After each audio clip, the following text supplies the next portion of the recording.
નમસ્કાર દર્શક મિત્રો, સાવરકુંડલાની રફતારમાં આપનું સ્વાગત છે।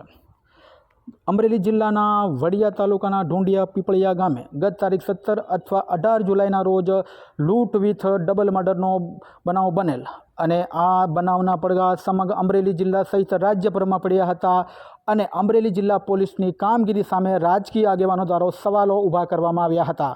ત્યારે આજ રોજ આ સમગ્ર પ્રકરણ અંગે અમરેલી જિલ્લા પોલીસ અધિક્ષક શ્રી સંજય ખરાટની ટીમ દ્વારા ભાવનગર રેન્જના આઈજીપી શ્રી ગૌતમ પરમારના માર્ગદર્શન હેઠળ આ હત્યાકાંડમાં સંડોવાયેલા 4 આરોપીઓની આજરોજ ધરપકડ કરવામાં આવી હતી।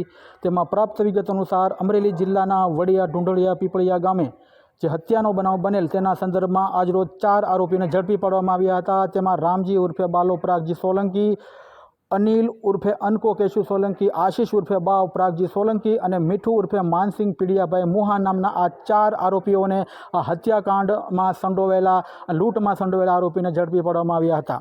ત્યારે વડિયાના આ ઢુંઢિયા પીપળિયા ગામે બનેલા બનાવના સંદર્ભમાં અમરેલી જિલ્લા પોલીસ અધિક્ષક શ્રી સંજય ખરાટની માર્ગદર્શન હેઠળ આ સમગ્ર પ્રકરણનો પર્દાફાશ થવા પામેલ છે। ત્યારે આગામી દિવસોની અંદર આ હત્યાકાંડ અને લૂંટના મર્ડરના આરોપીમાં સંડોવાયેલા આરોપીઓ સામે હવે આગળની કાર્યવાહી હાથ ધરવામાં આવી રહી છે। ત્યારે અવારનવાર અમરેલી જિલ્લા પોલીસ સામે રાજકીય આગેવાનો દ્વારા જે કાયદો અને વ્યવસ્થાની પરિસ્થિતિને લઈ અને જે સવાલો ઊભા કરી રહ્યા હતા તેની અમરેલી જિલ્લા પોલીસ અધિક્ષક શ્રી સંજય ખરાટ દ્વારા અને તેમની ટીમ દ્વારા આરોપીઓની ધરપકડ કરી અને જવાબ આપી દેવામાં આવેલ છે। ત્યારે હવે અમરેલી જિલ્લાના રાજકીય અને સામાજિક ક્ષેત્રના લોકોએ પણ સંજય ખરાટ અને તેની ટીમને અભિનંદન આપવા રહે।